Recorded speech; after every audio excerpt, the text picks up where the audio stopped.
આમ તો કમૂરતામાં લગ્નના ઢોલ ઢબુકતા નથી અને લગ્ન જેવા માંગલિક પ્રસંગો ઓછા થતા હોય છે, તો બીજી બાજુ પોરબંદર નગરપાલિકાના તંત્રએ કમૂરતામાં જ વેરો નહીં ભરનારાઓના આંગણે ઢોલ ઢબુકવાનું શરૂ કર્યું છે અને વેરા વસૂલાતની કાર્યવાહી આગળ ધપાવી છે.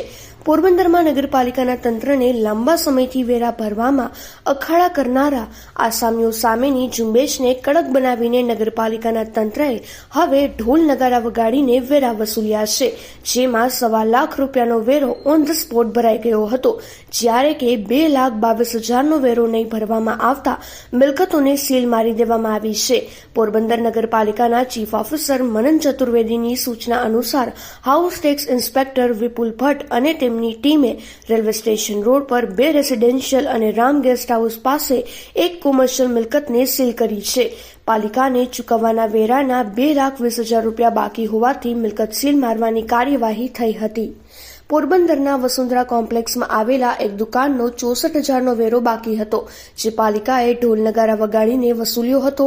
એ જ રીતે છાયાના ખડા વિસ્તારમાં એક રેસિડેન્શિયલ બંગલા ટાઈપનું મકાન કે જેનો 6 વર્ષનો વેરો ₹61,244 બાકી હતો, તે પણ ઓન ધ સ્પોટ ભરી દેવામાં આવતા પાલિકાને ₹1.25 લાખની આવક થઈ હતી. નગરપાલિકાના તંત્ર દ્વારા આગામી દિવસોમાં છાયા વિસ્તારમાં કાર્યવાહી કરવામાં આવશે અને મિલકત ટાંચમાં લેવા સહિતની કડક કાર્યવાહી સહિતનો છૂટો દોર આપી દેવામાં આવ્યો છે, ત્યારે મિલકત ધારકો વહેલી તકે તેમના વેરા ભરી દે તેવી અપીલ થઈ છે.